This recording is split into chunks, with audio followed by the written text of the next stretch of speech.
Okay, I call the meeting to order now, and we'll get the meeting underway. I have a motion for the first, for the minutes.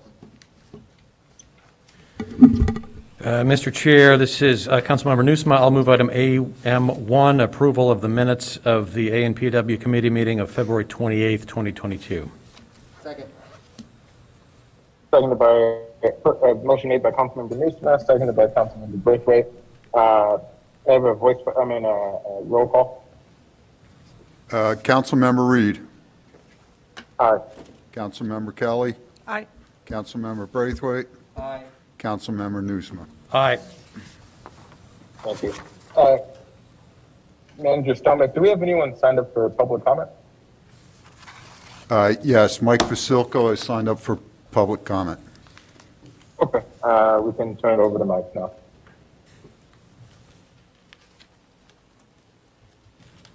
Thank you. Bear with me if I run a little over, because I have a few things to mention. I'm questioning A3, the Drexel Partners Lobbyist Services. If you look at their proposal, they seem to have a associate working with them. That's the MBWB company.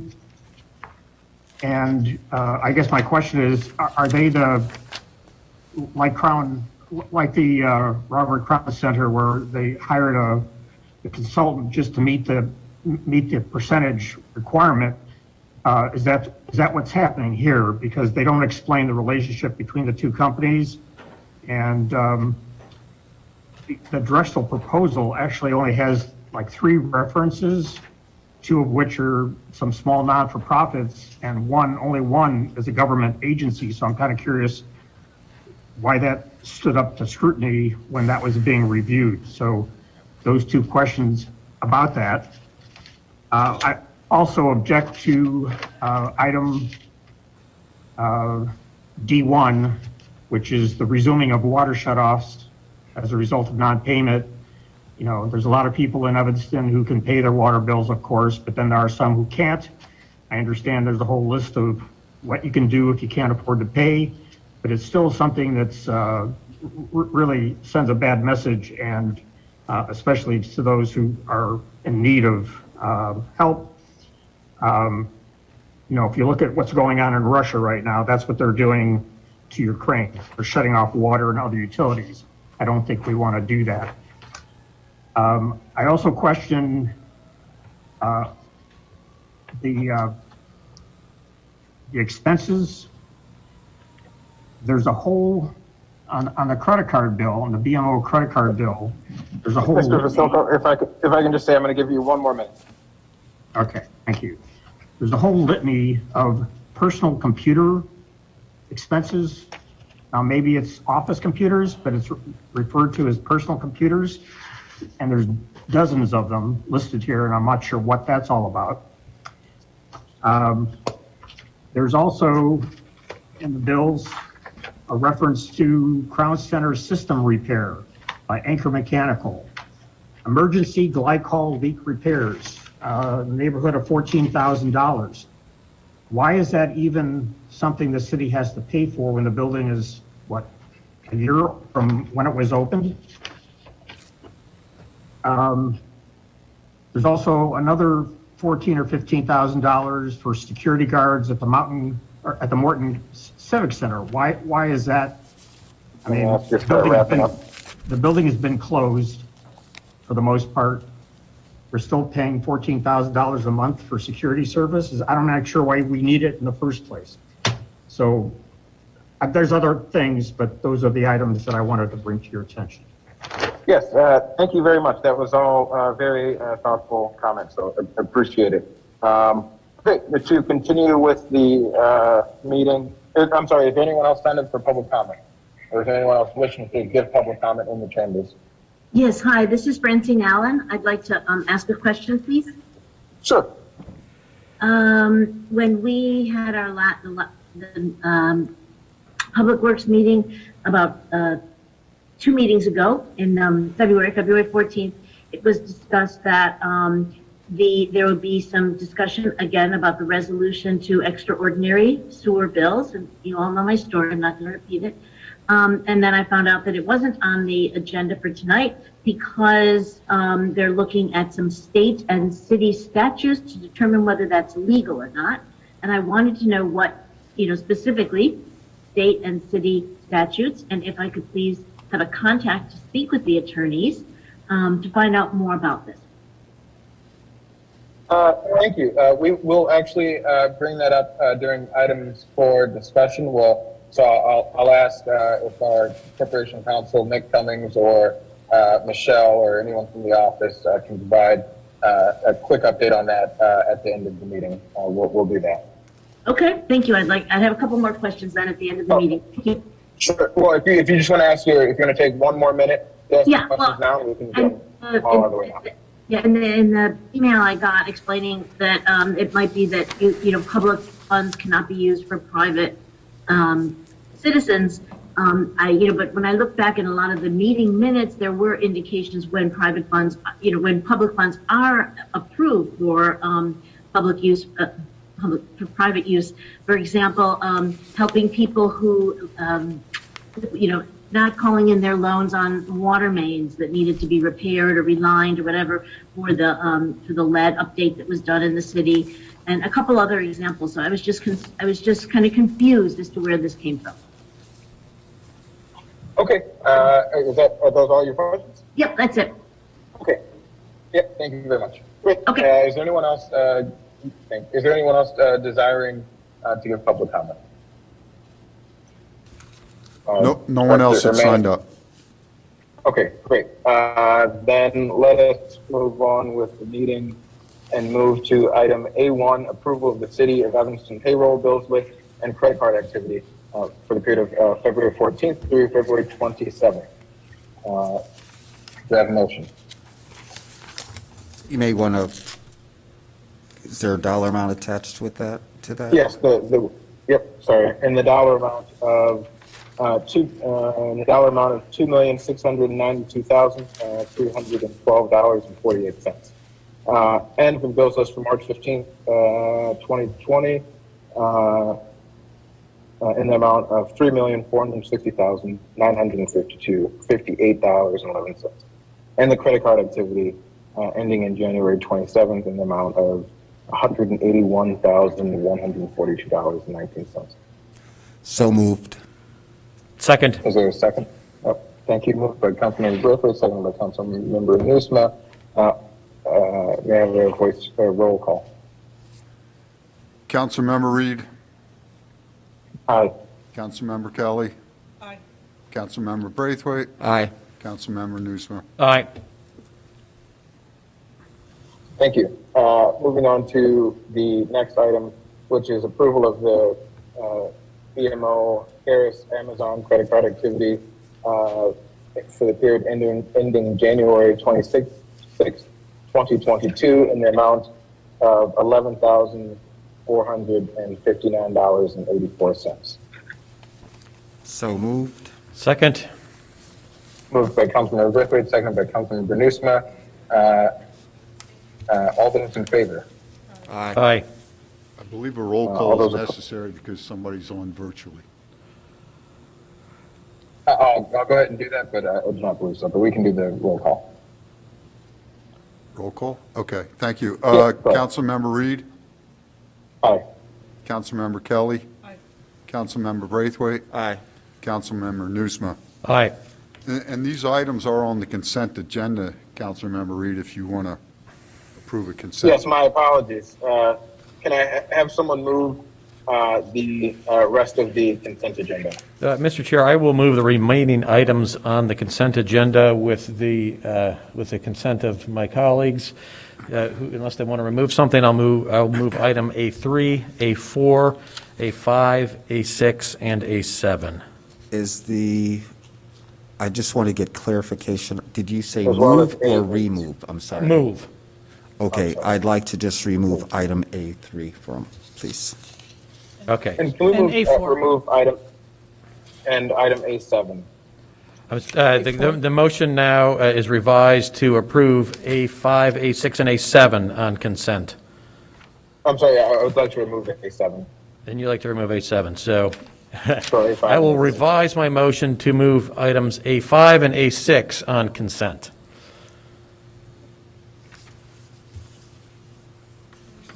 What's been removed? A5 and A6, and then we would go back to discuss A3, A4, and A7. A3. It's a little bit out of order, but Okay.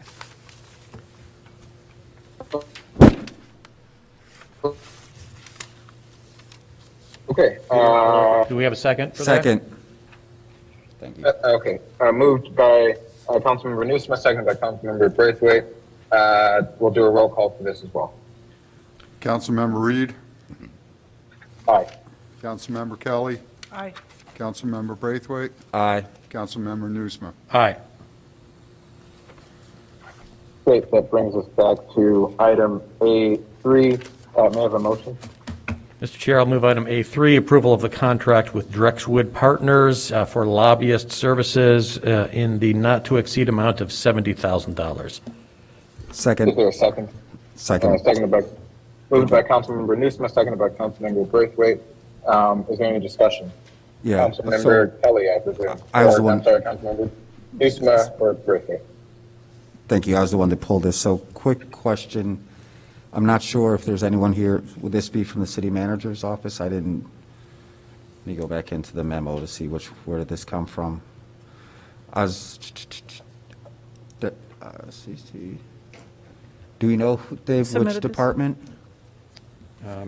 It did come through the city manager's office. Okay. So my only question is, anytime you add diversity to our services is a great thing. I just couldn't look, I tried to look up the name of the group that they're using, and it was a generic name that I wasn't able to find the website. And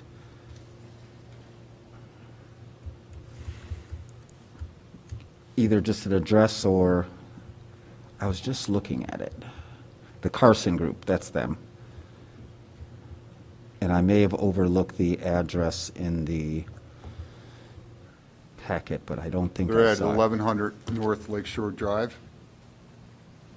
Is that the Carson Group, or is that the address Oh, for I'm the? sorry, that's Drexwood. That's Drexwood, right.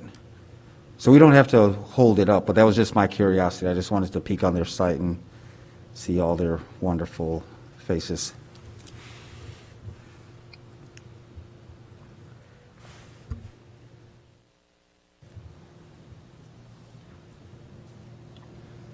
Are you looking, Luke? Okay. Is there anyone else with questions about this item? So let's move it along to council, and then gives us enough time to hunt down their information. Councilmember Braithwaite, the Cook County certification for the minority firm is on page 61 and 175 of the APW packet, and it indicates that the Carson's Group address is 11 East Hubbard, Chicago. Carson Group, hold on a second, thank you. Person Group Solutions, 11 East Hubbard Street, number 502. East See, they're Hubbard, that's getting what I have. Carson, it says free advertising for them. Carson, Person Group. Solutions. I did consultings, that's where solutions.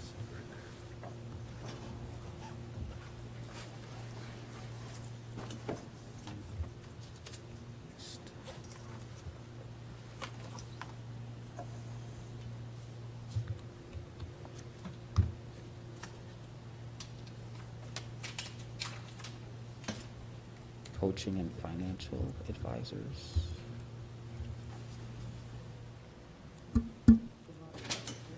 About us, team.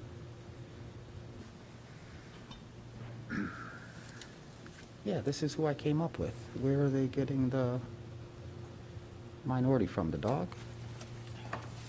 So this is the site that I pulled up the first time, and I just didn't see it from their leadership, although there's a very cute dog. If I'm looking at the right one. But if they say they have a certification,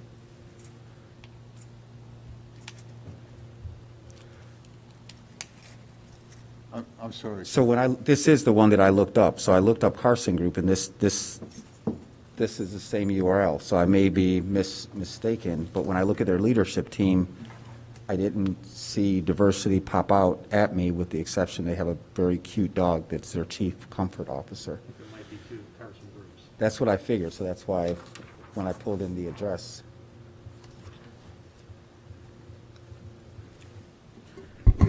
As you search, can we go to the next person who has questions as you're searching? And I want to come back to this. I do think that's, yeah. Okay, Councilmember Kelly?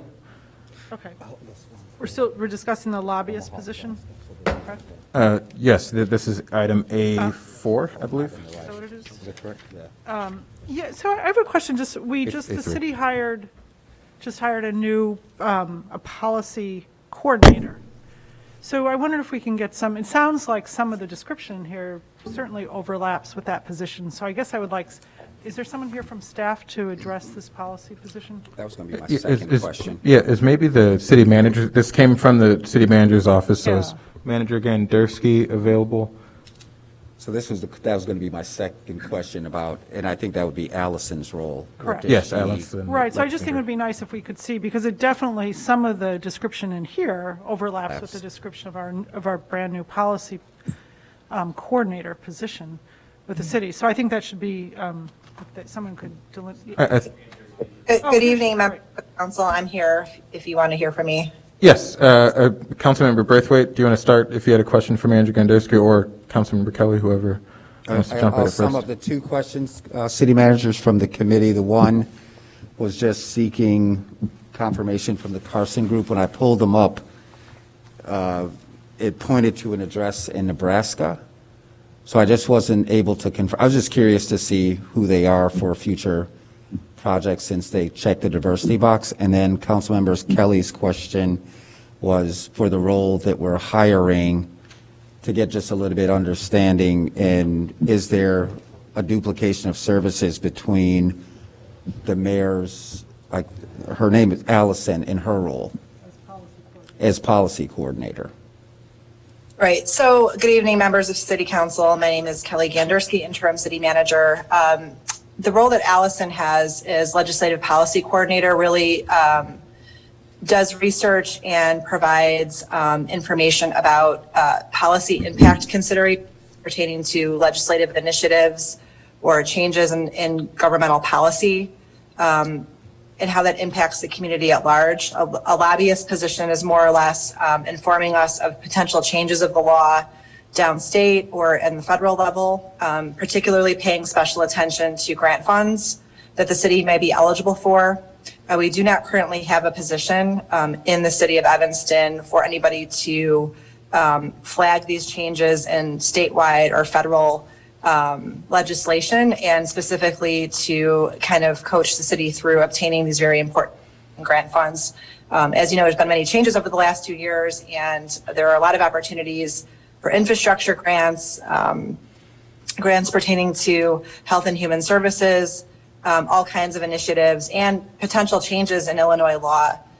So it's important to have somebody kind of putting their finger on the pulse of all of this downstate in Springfield, as well as on the federal level. Thank you. I'm going to let Councilmember Nusma hop in with a question. Thank you, Chair. In my capacity, a professional capacity, in business unrelated to the city, I have worked with real lobbyists and, can attest to the benefit of having somebody who has the pulse of what's going on in Springfield, has their ear to the ground, knows the people, knows the players, and I see this as being significantly beneficial to the city. So I'm in full support of item A3. Is there anyone else? I do have, I have similar questions to both Councilmember Braithwaite and Councilmember Kelly. I do wonder if I do remember reading the job description for Allison. I hear what you're saying about the being able to kind of keep track of legislation downstate, but is that not essentially what the Illinois Municipal League fills some of that role for us, to track legislation downstate and keep us informed? The IML certainly does perform that function. They do it for a wide variety of members. The lobbyist position would particularly advocate for the city of Evanston. Are there any further questions about this? Seeing, No, just other than the MWEV, but we can pass it along to council, and that should give enough time to research it. we can do a roll call. I'm sorry. Councilmember Burns? Aye. Councilmember Reed? No. Councilmember Kelly? No. Councilmember Braithwaite? Aye. Councilmember Nusma? Aye. Okay, and the motion passes. So it'll move on to council. Next on our list was, I think, item A4 was pulled from the consent agenda, if you will. I have a motion for item Mr. Chair, I'll A4. move item A4, the contract extension with Safe Built for supplemental inspection and plan review services in a not-to-exceed amount of $100,000. May I have is there a second? Second. Moved by Councilmember Nusma, seconded by Councilmember Burns. Is there any discussion? Councilmember Kelly. Yeah, so I would guess I would just like to understand the value of, I know that Safe Build, I'm sure, does a great job, but so, we're talking over $100,000 versus potentially hiring someone. I know when I've sort of followed up with permits where there were issues, where neighbors or residents were concerned about things, for example, driveways being paved where there was a lawn, and were concerned about the permit process or fences that go up when trees were cut down. And when I followed up on a couple of these, they had gone to Safe Built and they were approved, and on the application, the applicant said that they were replacing existing fences, existing driveways, and in fact, they weren't. And it turned out that this was misinformation, but of course, the gentleman I spoke with, he would have no way of knowing this at Safe Built because he's far away. So had that been handled here in-house, someone could have verified that that these items were not in fact replacing existing fences or driveways. And so I'm just curious, I want to understand, it seems to me, would we have a greater value in actually hiring somebody rather than, and again, they do, he walked me through exactly what he does. He cross-checks the applicant against our code, and and he says, yeah, this meets code, but in fact can't verify all the information. So I would just like to understand the value of farming this out to an office somewhere else versus hiring an additional person to help out with permits. Thank you. Angel, did you want to provide? Yes. Thank you. Angel Schnur, Property Maintenance Supervisor, and for now, Interim Building Inspection Services Manager. To answer your question, Councilmember Kelly, we hire Safe Built to do our plan reviews, because if we were to hire a full-time plan reviewer right now with all of their benefits, it would be well over $100,000 a year. I've looked at a couple in the communities, and they're significantly over $100,000. In addition to the plan review process, when the permit is submitted, we look at the application, and yes, I agree. It might be beneficial to have somebody go out and take a look at it prior to, but we also catch those on the tail end when we inspect. We review those plans based on the application submitted and the code at the time. So there's no pre-inspection done, even if we had somebody in-house. The mistake would be caught on the tail end. But mistakes weren't caught. I caught them. I feel like there's a little bit of an issue with, and I understand, I know there's a lot of work, but it just seems to me that a lot is getting lost here because of it being outsourced, that someone like Mr. Keys at Safe Build is giving it a stamp of approval based on our code, and pretty much it's going into the stack as approved permits without the scrutiny these need. And I don't know, is that an issue? I guess that I'm a little bit concerned about that. And again, it's not the work that they're doing at Safe Built, but in fact, because they're located off-site, sometimes hours away, if we're not effectively delivering the service that sometimes there's a lot of errors. And again, they can't help it, they can't be here on site to see. So is there a way that that can be improved? It's definitely something that we can look at. The process, whether we had Safe Built doing the plan review or an in-house plan reviewer, though, is that the permit application would come in, they would review the application based on what was submitted by the applicant, and they would review the codes to see if what they were doing was code compliant. Any changes or anything that wasn't compliant would typically be caught at the inspection piece, which did not happen in this particular instance that you were talking about. An inspection was never called for. So we didn't know what they submitted versus what was on site until you brought it to our attention. Okay, thank you. Thank you. Are you satisfied? Okay. Seeing no further questions, we'll do a voice vote on this one. So all those in favor, say aye. Aye. All those opposed? Any abstentions? The ayes have it. Now moving on to item A7. Yes, okay. May I have a motion for item A7? Mr. Chair, I'll move item A7, approval of the 2022 special events schedule. Is there a second? Second. I just, I may actually just, given the time, discuss this with Audrey separately or between council, so I will move this forward, but I did have a few questions about this. So it's been moved and seconded. If there's no further discussion, all those in favor say aye. Aye. All those opposed? Any abstentions? It passes. We now are on items for consideration, which is Resolution 20R22, authorizing the city clerk to sign an Illinois Department of Transportation resolution for improvement under the Illinois Highway Code for patching various Evanston streets in the amount of $250,000. Mr. Chair, I'll make that motion. Moved by Councilmember Nusma, seconded by someone? Seconded by Councilmember Braithwaite. Is there a presentation on this, or is there any questions on this? All right, seeing none, all those in favor say aye. Aye. All those opposed? Any abstentions? None. The motion passes unanimously. And then now we are at item D1, discussion of resuming water shutoffs as a result of non-payment. Mr. Chair, I'll move item D1 for discussion. Moved for discussion by Councilmember Nusma, seconded by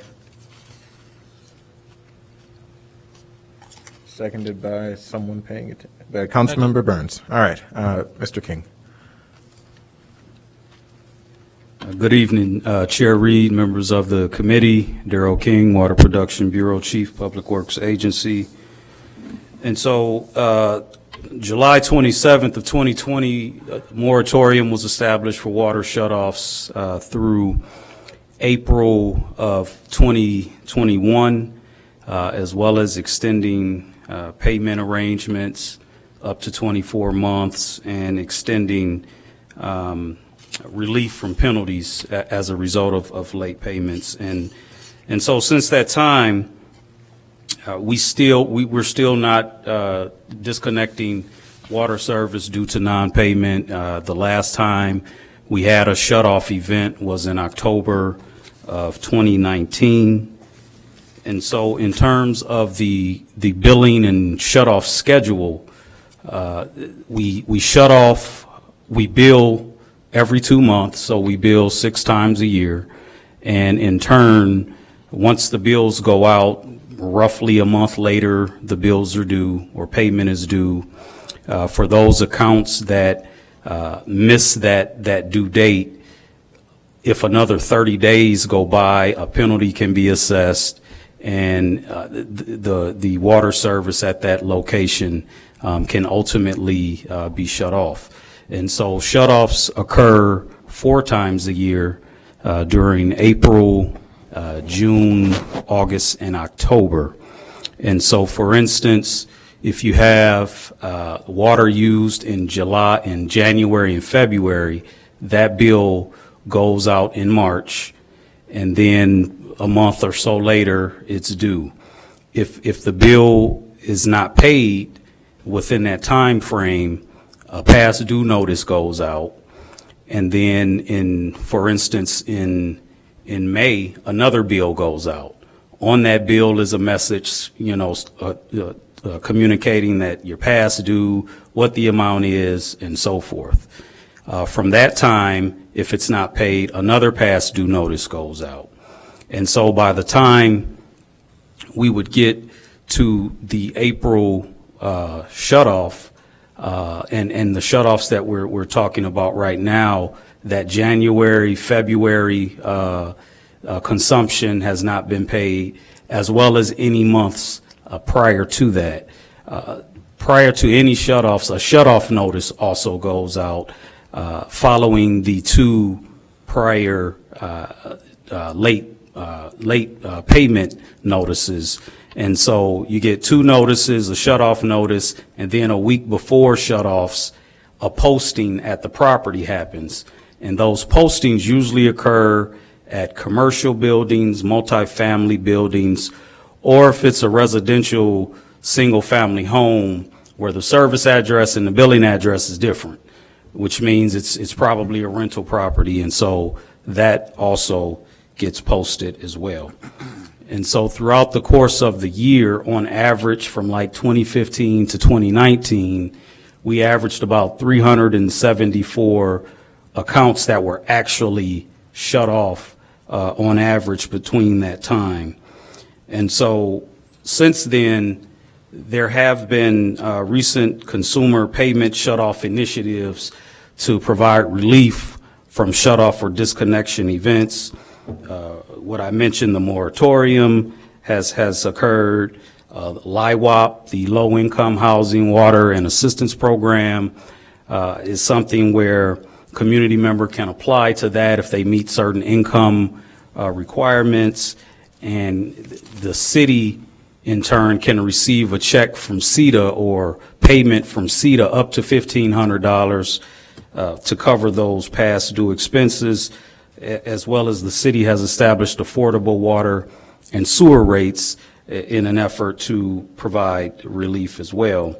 And so in the memo, the current shutoff summary, I stated 484 accounts would currently qualify for shutoff right now in the amount of $491,101.48. Since then, those numbers have changed, and now it's 366 accounts in the amount of $405,000 and some change. And so the recommendation moving forward is to resume shutoffs in April of this year, of 2022. And what we've seen, 80%, once we send out a shutoff notice, roughly 80% of those accounts come in and pay immediately. So we recommend that we resume shutoffs in April. And if we did resume shutoffs in April, because of the number of accounts that currently would qualify for shutoff, we would do it in a phased approach. In April, we would shut off those accounts that owe $1,000 or more, and then we would have two more events in May, and those accounts, roughly 113 accounts in May, $600 up to $999, and then the second event in May would be roughly 140 accounts for $599 or less that would owe that on the bill. I'm sorry, Mr. King, could you repeat those categories again, please? So the April shutoff would consist of any accounts that owe $1,000 or more. Okay. And that would be, let's see, 113 accounts. And then the second round, so that shutoff would occur in April. And then the first May event would consist of $600 up to $999. That's 113 accounts. And then the second event in May would consist of $599 or less, and that would account for 140 accounts. And so, Commercial, residential, and industrial, correct. or multifamily, rather. Correct. And so the options that are available now to prevent disconnection, as I stated earlier, payment arrangements up to 24 months. If a person's on an active payment arrangement and they're honoring that arrangement, water won't get shut off. Emergency assistance from the Health and Human Services Department is available as well to cover, emergency situations where the water wouldn't get shut off. We have the affordable water and sewer rates. If an account is on that rate, the water wouldn't be shut off. If an account qualifies for the LIWAP program, we would automatically put that account on the affordable water and sewer rate, and those accounts wouldn't be shut off either. And so that's the recommendation coming from staff regarding water shutoffs for non-payment, and I'll take any of your questions that you may have. If I may have a special privilege to, well, I'll go. Yeah, I have a number of questions. As chair, I normally wait until last, but I made a referral about this a while ago that has not made it to this agenda yet, which would be to end the practice of cutting off water service for residential units. So I'm certainly not excited that we are here before even having that discussion at a place where we're discussing shutting off water to residences. I mean, I did a quick search, and I think even the Romans, many thousands of years ago, were able to provide water to their residents without charging them for drinking water. And certainly, I think it makes sense that we charge, but I think there are alternative ways that we can get people to either pay the bill or collect on the bill without having to threaten to shut off water to people. And I'm happy to be looking at you, Mr. King, but it's just you're a person in front of me, and obviously this is it's not your decision and your own, but it's a larger systemic decision and organizational. So you just happen to be the person in front of me. But so I just I want to get a few things. I want to have a bit of understanding here. So there are 366 entities on the list at this moment that are eligible for shutoff. Correct. And then of that 366, roughly how many are residential? 254. Okay, and then of those 254 residential units, how many of those are, qualify for the affordable water or sewer rate? I don't have those numbers. Those would be situations where a household would qualify for LIHEAP, low-income housing energy assistance program through CETA, and they would have to qualify for LIHEAP. They show us evidence of that, just a letter from CETA saying that they qualify, and then we automatically would put them on the affordable rate. But we don't know how many people are on that rate now. We don't. We've estimated roughly 600 households, possibly in Evanston. How do we keep track of how many households qualify for this rate? So this is communications that we've had with CETA. How many are actually on the affordable rate right now? Oh, how many are on the affordable rate right now? Yeah. Oh, I'm sorry. I misunderstood. So right now we have, I wrote that down, it's roughly 17 accounts right now are on the affordable rate.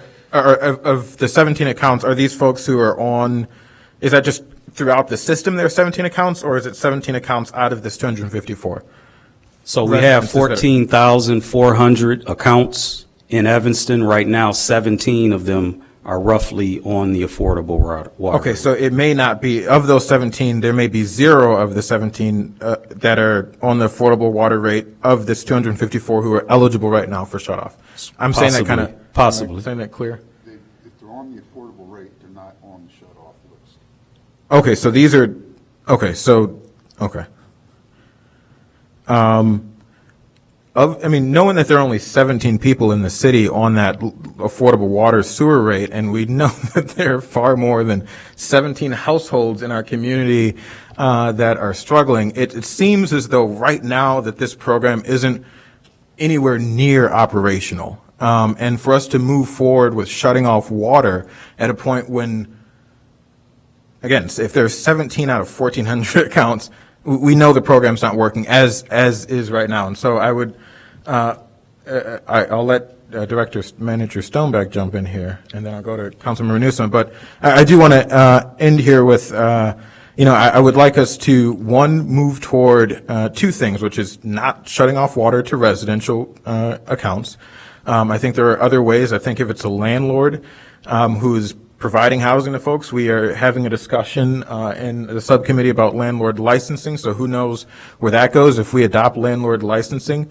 Not paying your water bill and getting your residents to a point where they could have their water shut off sounds like a pretty good reason for someone to either have their license suspended or revoked, and I think we'll get apartments to pay their water bill through that. And as far as for residences, we, from my understanding, have the ability to place a lien against a property, and we can collect, whether it's 5, 10, whatever years down the road, when someone sells their house or transfers ownership, if we place a lien, we'll be able to collect that water bill money. And so I'd like to see us explore those options, as well as, I think what you've shown here is what is effective is that when we send out a letter that says, hey, the poop has hit the fan and you're about to get your water cut off, or there's something really bad about to happen here to you, people seem to pay at that point. So what if instead of sending them a letter that says, hey, we're going to shut your water off, hey, we're going to file a lien against your property for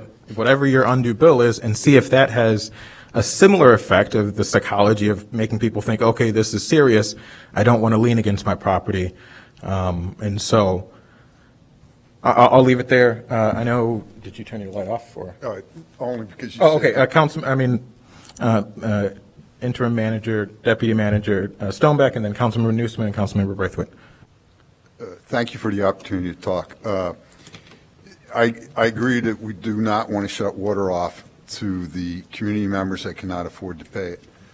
Unfortunately, we have struggled to have good communication with those community members, and maybe an alternative is to say that we'll file a lien on your property, but I think we need something that will entice them to share their letter that they are CETA or LEHEAP qualified. We have reached out in numerous ways to try to get them to apply. We understand through CETA that there is approximately 600 in Evanston that apply. CETA will not share the names of those residents. CETA will not send those residents a letter saying that they just need to show this letter and they'll be qualified in Evanston, even if Evanston paid for the mailing of those letters for CETA.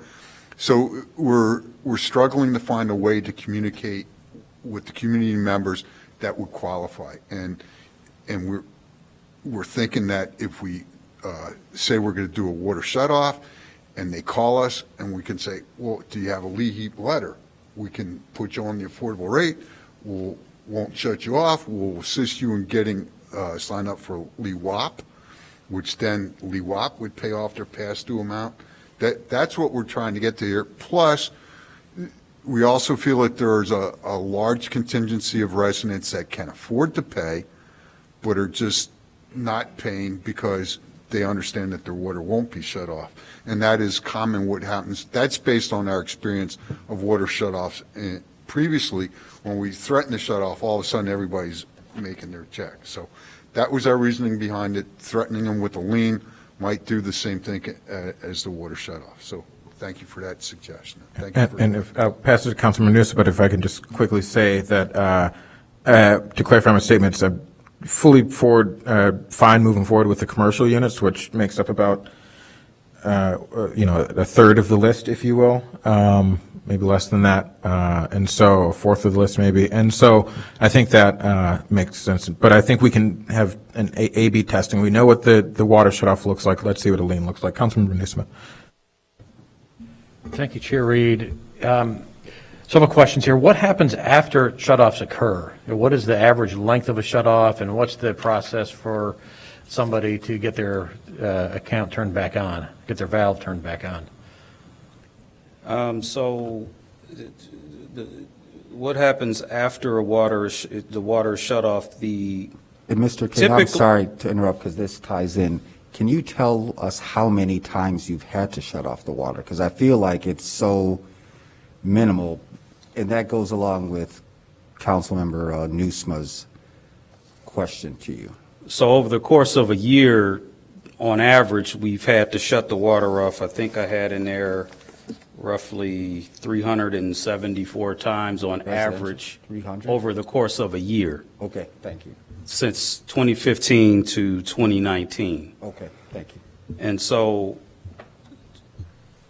customers get their water service restored after they pay the past due balance of whatever that 30-day past due balance was. Do they have to pay the full balance, or could they come and say, you know what, I can't pay the full thing, but can you get me on a plan, and then you turn it on?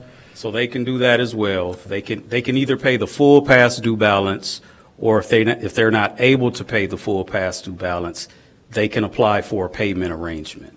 Okay. And that payment arrangement can go out as far as 24 months. And at that time, they would also have the opportunity, if they're LIHEAP eligible, if they could demonstrate that they were LIHEAP eligible, and therefore eligible for the low income rate, would they be billed at the lower rate that they hadn't previously applied for? So if they are LIHEAP eligible and they can prove that to us, we would put them on the affordable rate. For that moving forward or retroactively? Moving forward. Okay. But we would also encourage them to sign up for LWAP, and then through that, their past due amount up to $1,500 would be paid, and the city is planning to waive any difference. So if they owed $1,600, we got $1,500. Right. We'll waive the $100 and then keep them on the affordable rate moving forward. So again, our plan is not to shut people off. It's just. Why WAP, if I have my acronyms correct, that pays for up to $1,500. One-time payment. One time. And the income requirements for both LIWAP and LIHEAP are the same. So if you qualify for one, you qualify for the other. And up to $1,500 is what they will pay. And you mentioned earlier that there were 113 accounts in arrears for amounts over $1,000. So $1,000 or more, there are 113 Right. accounts. And are those mostly residential, or is that are there multifamily in there? It's a mixture. It's 9 commercial, 29 multifamily, 75 residential. 75 residential. And there's no way of telling looking at that list what the income level of those households are? No. Okay. And is there a way how are tenants protected? Renters who have no control over the landlord and the landlord's ability or willingness to pay the water bill? So those tenants would probably not know about the past due balance until we physically post that building with the shutoff notice a week before a shutoff event. And when that happens, the tenants communicate to the landlord, hey, they're going to shut the water off. But typically that's when they get pulled into the loop, if they're not paying the bill or receiving the bill. Right. So, I mean, has it ever happened that we've turned off water service to a multi-unit building, leaving tenants high and dry, literally? I think I'll chirp in from my experience here. On very rare occasions has that occurred, and if we do, we coordinate with property standards and with general assistance to try to aid as much as we can. There have been circumstances where the tenants have actually paid the bill, and then they're able to deduct that amount from their future rent as well. So My experience is when we have shutoffs, people get all their water turned back on generally within 3 days, and the ones that remain off are the ones that are vacant property that we're unaware of that the people moved out of. Right. So there are not in Evanston people that go without water for a week because they haven't paid. That's not what typically happens in Evanston. I can't even recall a time when that has happened, that people's water was off for more than 3 days, because we specifically try to reach out to them and aid them in getting the water turned back on. It costs a lot of money to deliver the water to people that are using it, and so it's fair to expect them to pay. I feel like we have adequate support for folks on the low-income side, although it seems like we need to do a lot more to promote the programs that are available. And so whether it's a threat of account shut-off or, or a lien on the property, there needs to be some kind of incentive. Just to note, typically water, when it gets shut off, is usually turned back on the same day, and that's pretty much what happens most of the time. There are instances where it's off a day or so, but it's typically the same day is when it goes back on. Outreach, I welcome any suggestions from this council. We've tried a little bit of everything, including when we go post a property, we include information about these programs in the newspaper, ward meetings, social media, on water bills. We've sent out quite a bit. And so if any suggestions from any of you, we welcome that.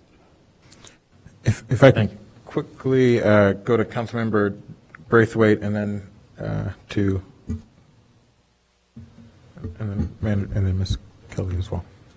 Yeah, thank you, Mr. King, and just for bringing up this whole issue in conversation, and also because you're at my ward meeting this past Thursday sharing the information with the residents. So I would agree, there's probably more advocacy that we can do on this front. I mean, just this conversation alone, I'm sitting here, I have to go pay my water bill, so I understand how important it is to notify people. And I think if anything that we can get out of this conversation, even before moving this forward, is the fact that there's so many resources that residents have if you can't pay the bill. So if nothing else, I see a lot of value in it. I'm not sure if I'm at the point of cutting it off, just given the good data, but I am more about making sure, the notifications to make sure that they pay it is in place. And I don't know if there's a way that you can do more, so I'm just going to keep on listening to the discussion while I pay my water bill. Thank you. Yeah. I'm going to quickly go to Councilmember Kelly, and then we'll bounce back around, and then Councilmember Burns also turn his Thank light. you. Two questions. One, I'm curious as to amount of time or dollar amount, if we can put that on it, to shut down water and then turn it back on. Like, how much is involved in that, either monetarily or labor? So I don't have the labor numbers now. I can pull those from reports in terms of a shut-off event usually lasts a week. And so I would have to go back, pull numbers from the report to see the time staff spent doing that and what that amounted to in dollars. Okay, that would be great. Thank you. And then my other question is, has anybody looked at communities that use an alternative means to get payment? I'm sure there are communities, not all communities resort to shutting off water as a means to respond to failure to pay. So I'm wondering what those communities do. So, for instance, City of Chicago, they offer a utility bill relief type of program where a person that applies and is approved for the program, their water sewer rate, and they have like a water sewer tax, it's reduced by 50%, and they put that account on that rate for a year. And if they pay on time for 12 months consecutively, they forgive any of their past due amounts that they owe. If the program isn't honored, they allow them to apply again and let them go through the 12 months again. If they don't honor it the second time, that account would be subject for collection, whatever that consists of. And Chicago right now, currently, they're not performing water shutoffs according to their website. And so you have similar programs like that across the country, especially in big cities, Chicago, Detroit, Philadelphia, places like that have similar programs like that in place to offer assistance. In the state, here in Illinois, I've talked to colleagues pretty much throughout the state, and most of them started, I think all of them I've talked to started, they resumed shutoffs like a year ago, so they've been doing it for quite some time. Even in Springfield, they're performing shutoffs there as well. Thank you. Yeah, I think it would be nice to see maybe 3 different models. So Chicago, thank you very much for providing the details about Chicago. Maybe three approaches that aren't shutting off water to see what some other cities do. Thank you. Thank you. Councilman Burns has not spoken yet, so Councilman Burns. What's the single highest water bill amount right now? I know we said there's a few over 1,000, but what's the highest? Like 17, a little more than 17,000. Okay. 1,700? No, I don't think it's 7. Is that a building, or I'm assuming that's like a large building? That's not a That's residential. a large building. I'll confirm that. I'm thinking 17,000, but. Because how many over 1,000 again? You said 100 over 1,000? Yeah, if we could just see the breakdown of that, but we don't know if it's 17,000 or versus 1,700. I'll confirm it. Let me go back to my notes. And then also, if we can, you've mentioned a few times that a typical shutoff lasts a week. If we could get a breakdown of that using the last shutoffs we did, I think it was about 300. If we could just say, okay, this turned back in this amount of time, this turned back, and this just a breakdown, that would be helpful. I think that is all. This is just, what is this, for discussion, right? So this is coming back. Yeah, Well, it's not coming back. They're about to implement a policy. There's nothing for us to vote on. This is just, they're telling us what they're about to start doing.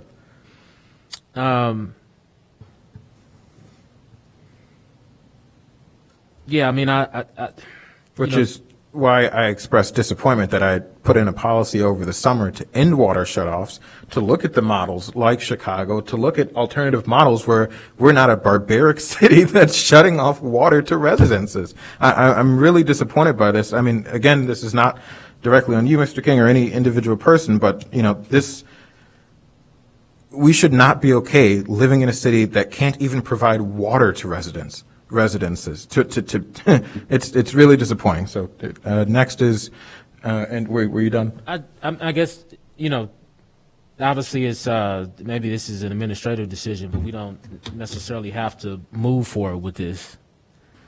I don't know whose call that would be, but it would be great if we had enough time to vet this. And I don't know if it's for me, I'm pretty much at the point to stop it, but I'm more so like, you don't cut it off right? Like, if you reach out and get in the program, if you do this, right? Like, I'm closer to that than just an automatic no shut off, just because I think we're not Chicago. We're a much smaller city. We should be able to do the amount of outreach to all these residents in a short amount of time. Chicago could never do that, right? Based on how many shutoffs they have. So we're not Chicago. We are different. I think we can do outreach to this group.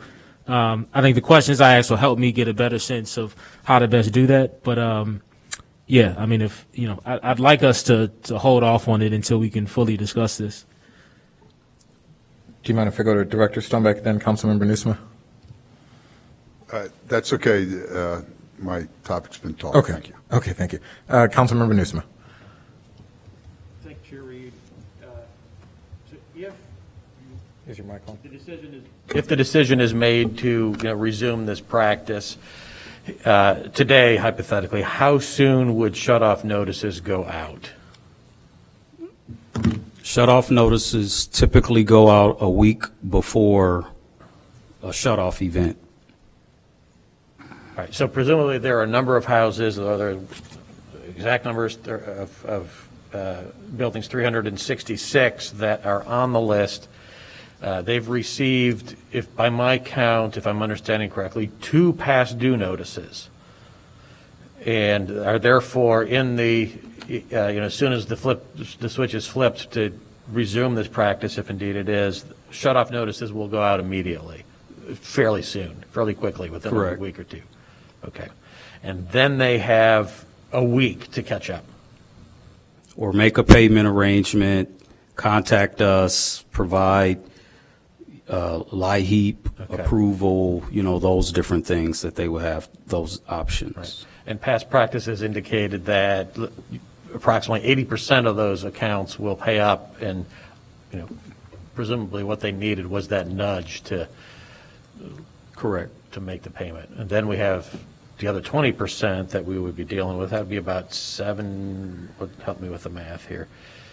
20, 40, 60 or 70 accounts that likely might get shut off if we resume. Correct. And some of these accounts that's on here now haven't paid in over a year. Right.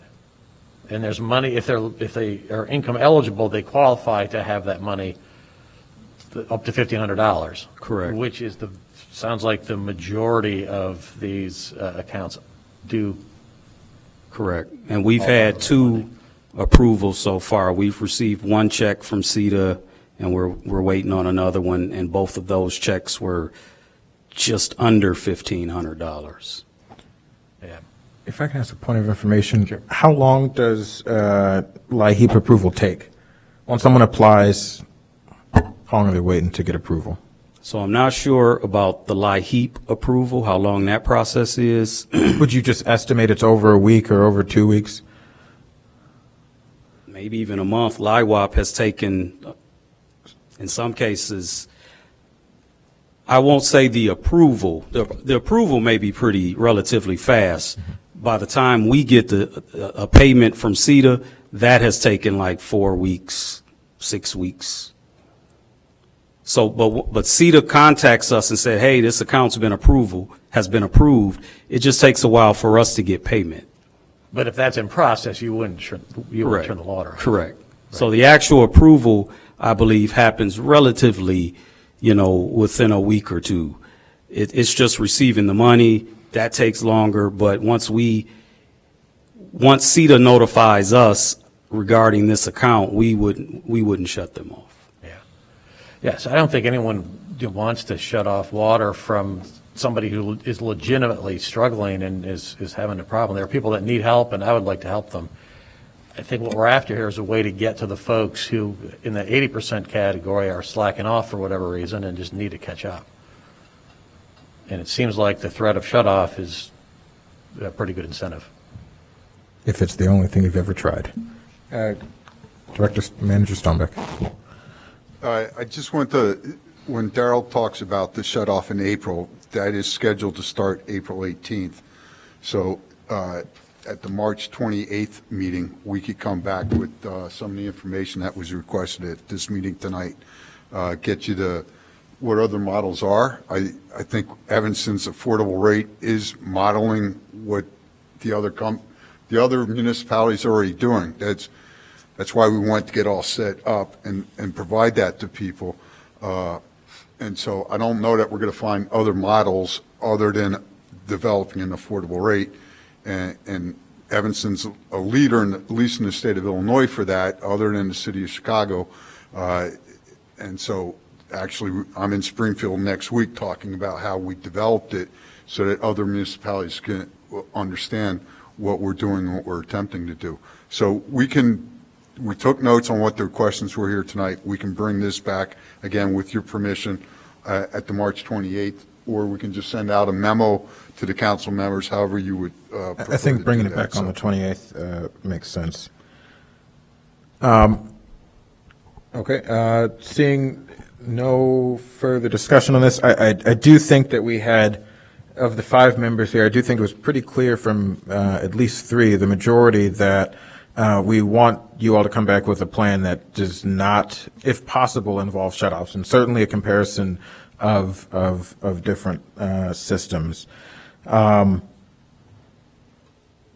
Burns? Yeah, I just want to make sure I don't know if it's a hybrid, but my suggestion is also worked into that, because again, I think, and we might be doing a lot of this, but we don't shut it off if, right? You show some effort either to apply for one of the available programs, and in my opinion, you don't need to be approved necessarily, but you're just showing that you've started you've submitted your paperwork and it's pending. So I just think wanna that's make sure wrapped up. that's in. Looking into maybe the Chicago model and some other models. I do want to, go ahead, I'll let you. So we seek the approval. So if someone can show us a letter from CETA saying they're approved for LIHEAP, we automatically put them on the affordable rate. We won't shut your water off.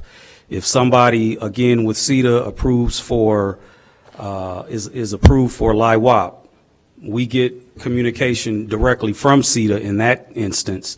We don't shut their water off. If somebody comes in and they're going through the process of setting up a payment arrangement, we would hold off on a shutoff in that sense. Once it's approved, we wouldn't shut them off. If it's not approved, then that account would go on a shutoff list. And what I'm saying is more so, even if it's pending, that if they've shown an effort to even apply and they're waiting to hear back from CETA, I think even in that. Yeah, we would. Exactly, yeah. But I'll talk more with you offline about it. Thank you. Okay, and I want to say one last thing and put this in perspective. If you look at the average over that 4-year period from 2016 to 2019, the period that was described, that's 10% of our residents experienced, or 10% of the accounts experienced a shutoff, because that is, I think, 350 a year was the average that was given. That's 1,400 accounts over the course of that, whatever the 2016 to 2019. And we have 14,000 accounts. It's 10% of all of our accounts were faced a shutoff over that period. So Let's just see how many had tenants, how many were vacant, how many were. So it's a good point, but again, we need more information. But thank you. Thank you. With that, our committee meeting is concluded, and P&D will start immediately.